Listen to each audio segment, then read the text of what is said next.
Hey, it's Kirby Myers, and you're listening to Behind the Blonde. This is a podcast for anyone who's ever been in the opposite place of where they want to be. So, of course, we are really down to the wire with the holidays here. Christmas is right around the corner. I'm sure all of the other moms out there are feeling a little bit of a similar, just anxiety.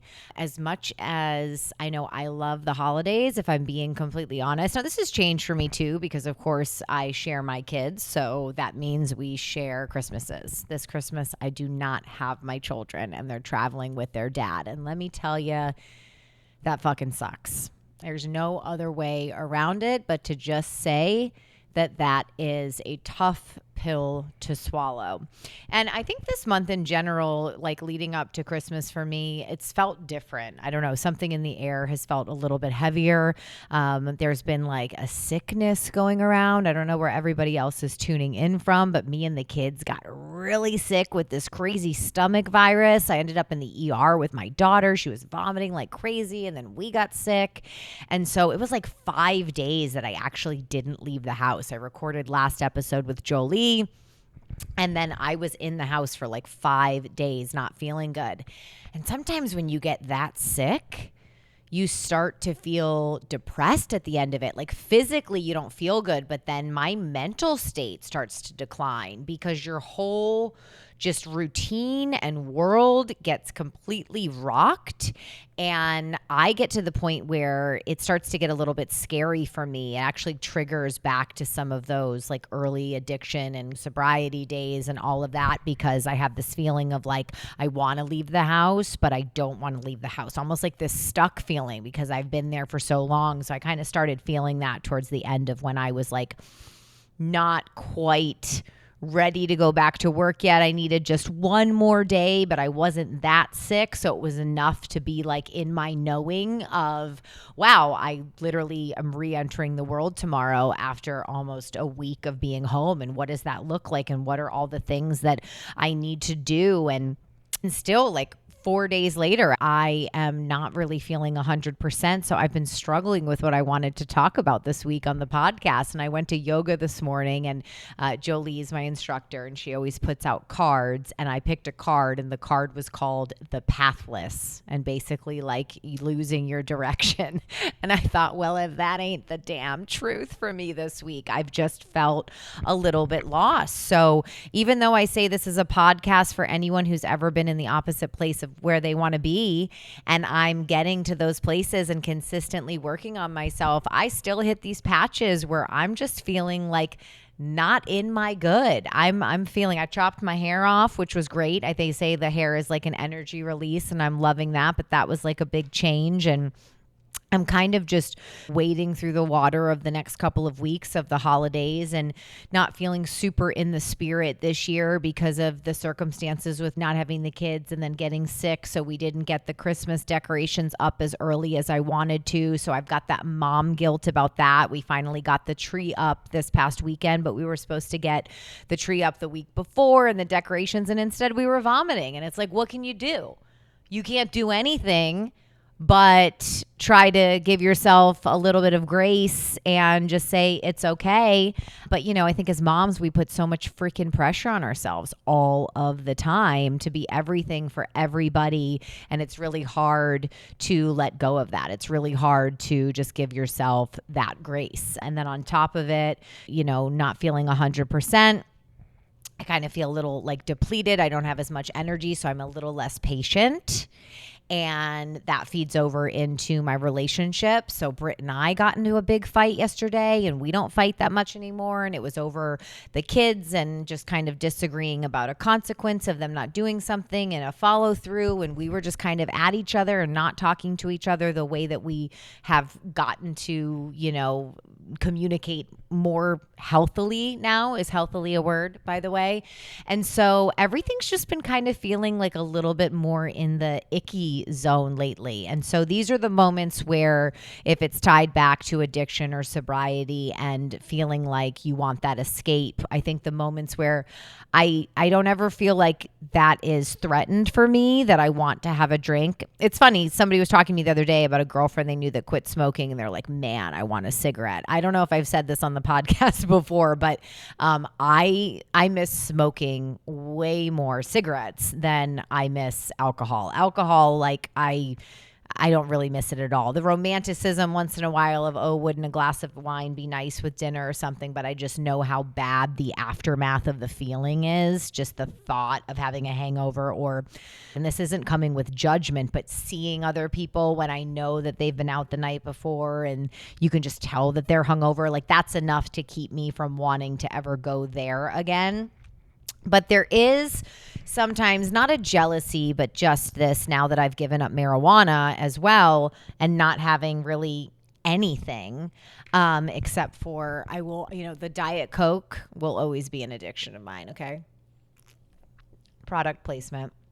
Just kidding. I'm absolutely not getting paid for that. But wouldn't it be cool if I did one day? That would be like my dream. Although I guess that would go against the grain because Diet Coke is addictive. And so the aspartame is horrible for me. But I'm like, I don't have anything else. So I think in like seasons like this where everything feels a little bit heavy, and it's really only been a week and a half that I've kind of felt off kilter. And even the morning I did the podcast with Jolie, I was starting to get my period. So I told her that morning, I was like, I just feel off. I don't feel 100% myself. My flow had started, so I just started bleeding. And as I've gotten older, my period symptoms are really bad. I get headaches. I'm exhausted. I'm crampy. I did start some HRT and progesterone like a few months ago. I went and got all my hormones and levels checked because everybody that I know, it seems like, are doing those, the shots now, like the hormone replacement therapy to, level up on anything that you're depleted on. And they actually said that everything looked really good. But if I wanted some preventative stuff, premenopausal, all of that. So these supplements have seemed to be helping like regulate my moods more, because there was a point there where I would not have blamed Britt if he was like, I'm going to go to a hotel 4 days a month. It's usually like the week before I'm getting my period that I was like a psychopath. So it's helped that, definitely, like the mood regulation, but the physical symptoms, the exhaustion, the headaches, just kind of feeling, down and drained is still there for sure. So I remember feeling that way when I was going into the podcast with Jolie, and she actually stopped for a second. She's like, before we record, like take some deep breaths. She walked me through the breathing. So if you listen last week, we were talking about the power of breath and how that's just so huge. And it really is monumental. I do hope if you took anything away from that you can just find your moments throughout your day to center yourself and take those deep breaths and allow yourself to really feel them in the belly and let them go, because I've been using a lot of that the last couple of days since I have felt less patient. And I just feel like I haven't been my best. I haven't been my best version of being a mom.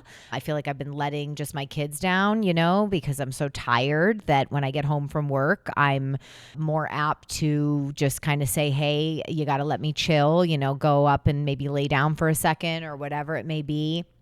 And maybe a little bit more screen time than normal. I'm not crazy about it, but I'm pretty, my screen time limits are somewhat strong. My son is 10. He does not have a phone. He's like one of the only kids in his class that does not have a phone, which I don't hear about all the time, but he does bring it up. When am I going to get one? And I say, we'll have the conversation. We'll talk about it at 12, which at that point, like, they're not going to have social media, either of them. I don't know. We grew up without one. I just think that there's no reason at this point that they need to have one. But, he's got a tablet. So when you're not feeling 100% as a mom or as a human, sometimes it's easier to just feel like, watch a show or let me put on a movie and I'm just going to go kind of lay down and rest. And I think, we have such a hard time as women in general, let alone mothers, of allowing ourselves to do that and do it without feeling guilty. The last day I was home sick, like I mentioned, but not totally sick, just enough that the kids had gone back to school And so I needed one more day by myself without taking care of another human for me to just be on the couch and not get off the couch. I wasn't vomiting. I didn't have a fever. I was like, it was back and forth between that. Could I go to work? But something feels just a little bit off. And Britt, finally, I called him and he was like, you need to stop. Like, you need to make a decision. And this is what men are good at that we're not good at. He's like, if you decided to stay home, I had my girl Amelia come in the shop. It was my day to work. And he's like, if you're going to stay home, you need to stay home and just let yourself be home, be on the couch, not feel bad about it, get out of your head, not spend the entire freaking day obsessing about the fact that you're home and you should be at work or you should be doing all these other things, because how does that accomplish what you're trying to accomplish, which is giving yourself rest? Because your body may be staying there, but then your mind is going into this anxiety state, that fight or flight that we constantly do and beat ourselves up. So it's like, here I am this week on the podcast, not really knowing like a central topic of what I wanted to talk about, but going, wow, I've felt so good for so long. I feel like I've really been in my freedom. I've been feeling amazing. And then all of a sudden just getting sick in the holiday seasons, having that throw me for a loop, now having this terrible mom guilt, not getting the decorations up on time, not spending all the time with my kids, leading to a fight with my husband yesterday, not getting all of the things checked off at work that I'm supposed to be doing. It's like that easy to kind of just fall off for a minute of allowing yourself the grace. I go back to that word of giving yourself grace. And I think that that's what we need to remind ourselves to do so often, and not having the ability to escape, those moments where I think about, okay, before, if I had a drink or if I went home and I smoked some pot, I could just turn my brain off and allow myself to just get out of my head for a little while. But I remember that only makes things worse. It only, for me, perpetuates just what I'm putting off. It's still better to be fully in my knowing of whatever I'm feeling, to name it, to acknowledge it, to sit with it, to allow it to breathe, and then to move forward. So if you're struggling at all right now with sobriety or dabbling with not wanting to drink, and there's so many parties and there's so many gatherings and events, and it feels like alcohol is in your face at every single turn, here's a couple suggestions for you, something that I know really helped me at the beginning. First of all, I love an upfront contract. So if you let people know before you get to the party, hey, I'd love to come. Just so you know, we can only make it for about an hour. And you don't have to give a reason why. That's the clincher, okay? That is the money piece, is that we always, and I did this for so long, I was like, what reason can I give? And I'm not a liar. I don't like lying. So I'd always be like, what would sound like the most authentic reason that we'd have to leave after an hour that nobody could argue with, or blah, blah, blah. But if you get to the party and then an hour in you try to leave, that's when people are going to be like, oh, come on, no fun, or where are you going? What do you have to do? If you tell them beforehand, hey, I'm coming. Thank you for inviting me. We're excited and I'll see you there. But just so you know, we can only stay for an hour, but can't wait, and we'll see you there. And then you're like, hey, thank you so much for having us. Remember, I told you, unfortunately, we got to get going. And they already knew upfront contract that you were coming for an hour. So an hour is manageable. Like, you can handle that. Or maybe 2 hours. Maybe you're good with that. Whatever your time frame is, think about that and give the expectation ahead of time so you can avoid that awkward, uncomfortable conversation and feeling within yourself where you're kind of like, ooh, I got to like now let them know that I got to go. And how do I do that? And I feel weird and blah, blah, blah.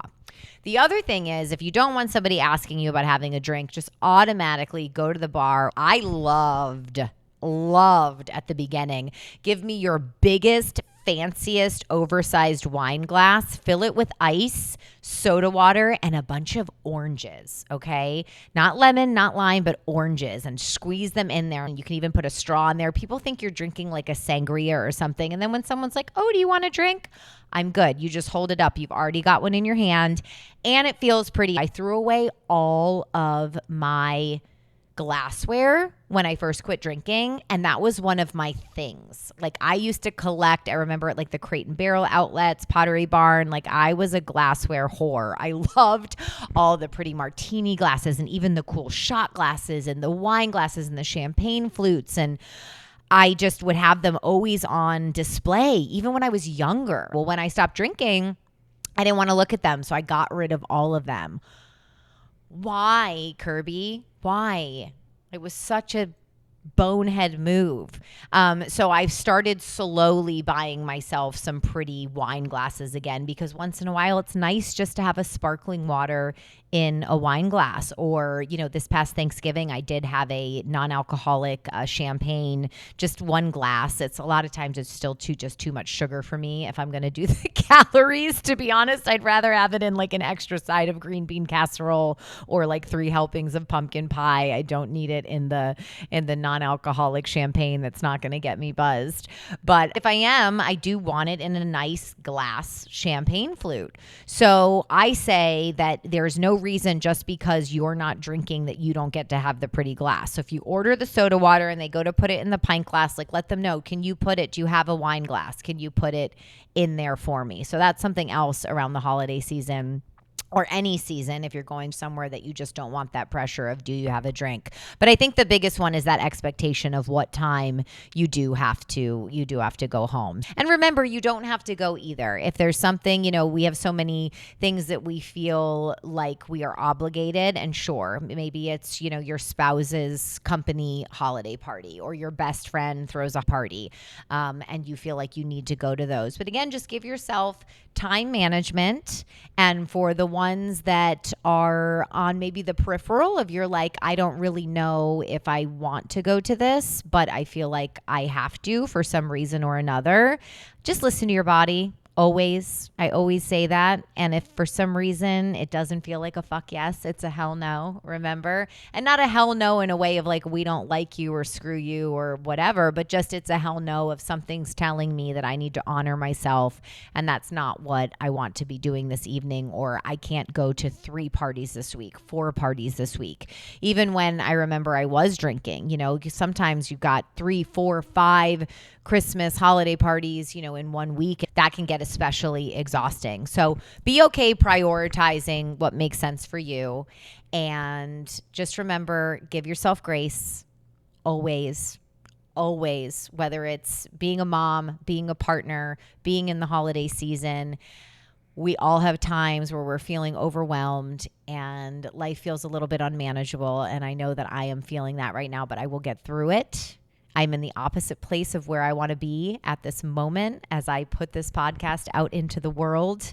My Pathless card this morning, but I know that part of finding my path again is by acknowledging it. There's so much shame, or we're taught to have shame around, when we do feel sad or have a depressional bout or an anxious bout or whatever it may be. And I think just naming it and saying, hey, this is what I'm feeling, and letting people in your life know that as well. I told my kids that the other day. I wasn't being that nice. And I pride myself on being a really nice mom and loving and affectionate. And I was just kind of snapping and being really just quick to anger. And I just said, man, can I just tell you guys, I'm really sorry. I don't feel good. I don't feel 100%, and I don't mean to be this way to you. So I'm really sorry.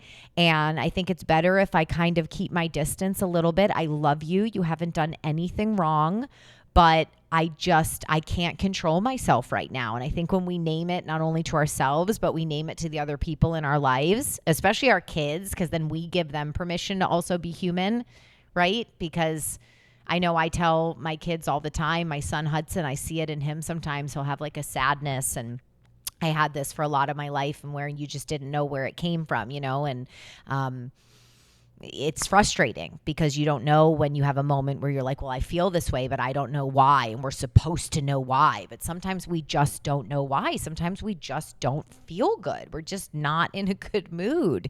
So being able to say that to your children or your partner or your best friend is like, there is power in that. There's power in owning it for yourself, but owning it for the other person, of just, expressing like, I'm being a bitch right now and I can't help myself. That's not what I said to my kids, but pretty much. Because I was. If you're also out there doing all the hard things sober, feeling all of the feels, having the guilt, having the ups and the downs, maybe getting sick and trying to just get yourself back into life and realigning your focus and getting back into your routine, remember, discomfort isn't a sign you're doing it wrong. It's a sign you're doing it right because you're in your knowing, you're in your body, you're honoring it always. I hope you give yourself grace. I hope you breathe, and all we can do is strive to be a better version of ourselves today than we were yesterday. And if today we're not feeling it, just say it. Thanks for listening to Behind the Blonde.